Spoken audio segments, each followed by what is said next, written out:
अस्सलाम वालेकुम व्यूअर्स। आज मैं आपके लिए चपली कबाब बनाने की एक बहुत ही ज़बरदस्त रेसिपी लाई हूँ। बहुत ही आसान और बहुत ही परफेक्ट तरीके से मैं आपके साथ चपली कबाब बनाना शेयर करूँगी और आपको बताऊँगी कि अक्सर आप लोगों के कबाब क्यों टूट के बिखर जाते हैं। कुछ टिप्स एंड ट्रिक्स हैं जिनको अगर आप फॉलो करेंगे तो आपके चपली कबाब नहायत ही मज़ेदार बन के तैयार होंगे। इंतहाई जूसी नरम मुलायम ये कबाब बन के तैयार होंगे और बिल्कुल भी नहीं टूटेंगे। तो कैसे इनमें खुशबू लेकर आनी है और कैसे इनकी खूबसूरती आएगी, तो वीडियो को बगैर स्किप किए मुकम्मल वॉच कीजिएगा। तो इंशाल्लाह ताला ऐसे ही नरम मुलायम जूसी और खूबसूरत किस्म के चपली कबाब आपके भी बनके तैयार हो गए। तो चलिए रेसिपी स्टार्ट करते हैं। यहाँ पे मैंने लिया है बीफ का कीमा 750 ग्राम, यानी कि 3 पाव के करीब कीमा था। और ये कीमे को आप देख सकते हैं मैंने पहले अच्छी तरह से धोया था। धो के मैंने इसे स्ट्रेनर में रख दिया था, इसका सारा पानी निकल गया। तो उसके बाद मैंने इसे इस तरह से नेट में डाल के अच्छे से निचोड़ लिया था ताकि कीमे के अंदर जितना भी पानी है वो सारे का सारा निकल जाए। तो यहाँ पे मैंने सारे कीमे का पानी निकाल लिया है। तो ये आखिरी थोड़ा सा कीमा था, ये मैं आपको दिखा रही हूँ कि आपने इस तरीके से इसका पानी निकालना है। तो ये देखिए मैंने एक जाली का कपड़ा लिया है, आप कोई सा भी सूती कपड़ा भी इस्तेमाल कर सकते हैं मलमल का। और उसके अंदर आप रख के इस कीमे को इस तरह से आपने हल्का हल्का हाथ के साथ प्रेस करना है। तो ये देखिए इसमें से जितना भी एक्स्ट्रा पानी है वो सारा निकल जाएगा और ये सारा पानी इसी कीमे में से निकला है। जब ये पानी कीमे के अंदर रहता है तो यही हमारे कबाबों को तोड़ता है और कबाब हमारे बिखरते हैं। तो यहाँ पे देखिए ये कीमा सारा जो है इसका मैंने पानी अच्छे से निचोड़ के तो इसे मैंने खुश्क कर लिया है। तो अब हम करते हैं अगला प्रोसीजर अपना स्टार्ट। अब यहाँ पे मैंने एक अदद चॉपर लिया है और इसके अंदर मैंने 2 बड़े साइज़ के प्याज जो हैं इस तरह से रफली काट के डाल दिए हैं। इनको भी मैंने देखें बारीक चॉप कर लिया है। अगर आपके पास चॉपर ना हो तो आप इनको ग्रेट भी करके ले सकते हैं। तो यहाँ पे देखिए इन प्याज़ों को भी मैं इसी तरह नेट में डाल के इनका सारे का सारा पानी जो है निचोड़ के निकाल दूंगी।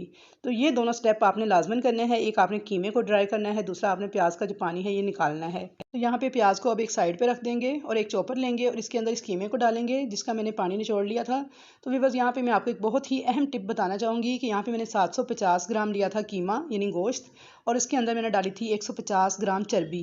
आपने चर्बी और गोश्त को इकट्ठे भेज के उसका कीमा तैयार करवाना है। तो आप चपली कबाबों के अंदर चर्बी लाजमी इस्तेमाल करनी है, इसके बगैर आपके कबाब जो हैं मज़े के नहीं बनेंगे, जूसी नहीं बनेंगे।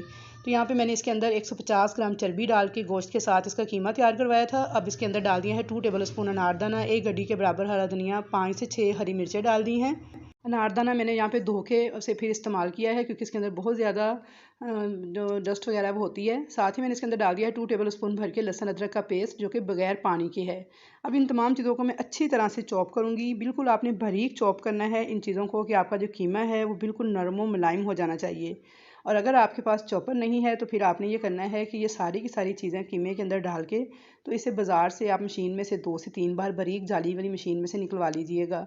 तो इधर देखिए यहाँ पे हमारा जो कीमा है इसे मैंने चॉपर से निकाल लिया है और ये इंतहाई नरम व मुलायम हो चुका है। आप देख सकते हैं कि बहुत ही बारीक हमारा कीमा पिसकर तैयार हुआ है और तमाम की तमाम चीज़ें अच्छे से मैश हो चुकी हैं। ये देखिए मैं आपको चेक करवा देती हूँ। ऐसा ही नरम व मुलायम कीमा जो है वो आपका होना चाहिए, तो फिर ही आपके कबाब जो हैं बहुत ही मज़ेदार जूसी और नरम व मुलायम बन के तैयार होंगे।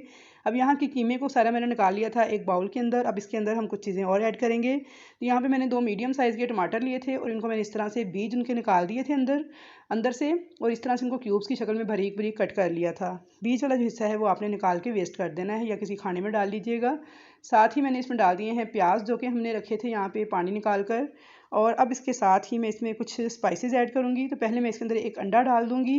तो यहाँ पे आपको 750 ग्राम कीमे के लिए एक अंडा काफ़ी है। अगर आपका कीमा ज़्यादा हो तो उस हिसाब से आप अंडे 2 डाल लीजिएगा और बाकी मसालों की क्वांटिटी भी बढ़ा दीजिएगा।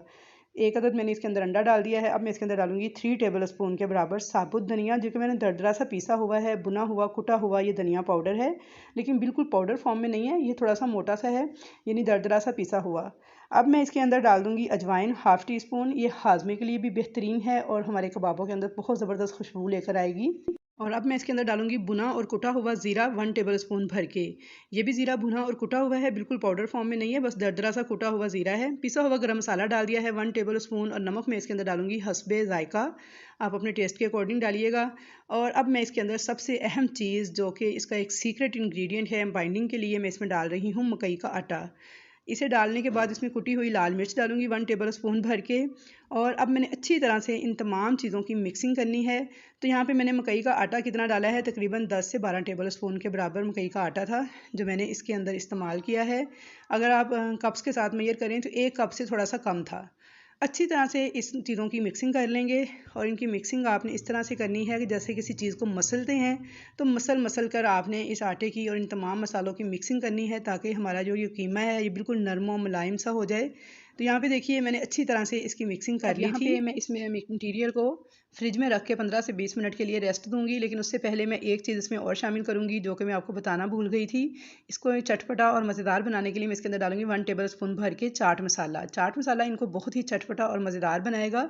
तो यहाँ पे इसको भी मैं अच्छी तरह से मिक्स कर लूँगी इस मटीरियल के साथ और अब मैं इसको 15 से 20 मिनट तक फ्रिज में रख दूँगी और उसके बाद फिर इसके कबाब बनाना शुरू करेंगे। तो यहाँ पे मटेरियल जो है हमारा उसे रेस्ट आ चुकी थी, 15 से 20 मिनट मैंने फ्रिज में रखा था उसे। और यहाँ पे मैंने टमाटर काट कर लिए हैं इस तरह से स्लाइस की शक्ल में। थोड़ा सा मटेरियल हाथ में लेके एक बॉल सा बनाऊंगी और हाथ के दरमियान प्रेस करते हुए पतले पतले से मैं इसके कबाब तैयार कर लूँगी। तो ये कबाब पतले ही होते हैं, ज़्यादा मोटे इनको नहीं बनाया जाता। तो यहाँ पे देखिए बिल्कुल बारीक से मैंने कबाब जो हैं ये रेडी किए हैं। तो बस इतनी ही इनकी मोटाई होनी चाहिए, इससे ज़्यादा आपने ये मोटे नहीं बनाने वरना ये मज़ेदार नहीं बनेंगे। तो ये देखिए व्यूअर्स कितनी ज़बरदस्त इन कबाबों की शेप आई है, कितनी खूबसूरत लग रहे हैं और बिल्कुल भी ये टूटेंगे नहीं, बिखरेंगे नहीं, बिल्कुल ऐसे ही रहेंगे। एक टमाटर का स्लाइस है इसके सेंटर में रख के इसको प्रेस कर दूंगी।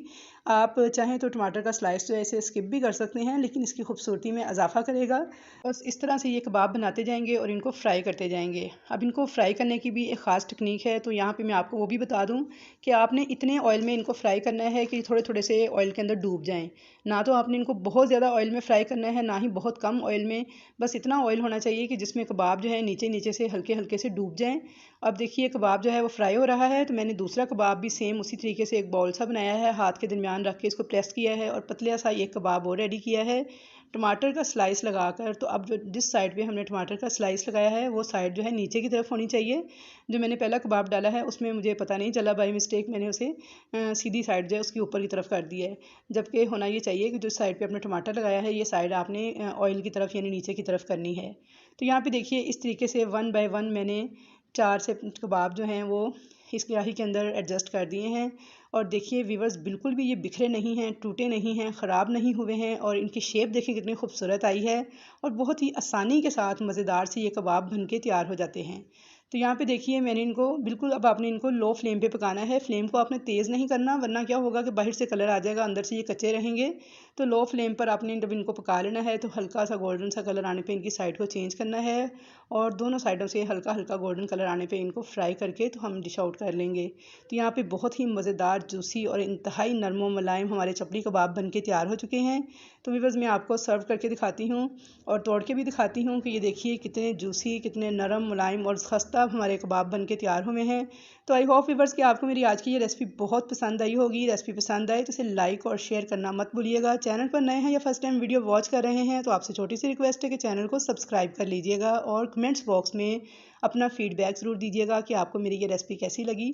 तो इंशाल्लाह ताला मुलाकात होगी आपके साथ एक अच्छी और नई रेसिपी के साथ। तब तक के लिए मुझे दीजिए इजाज़त। अल्लाह हाफिज़।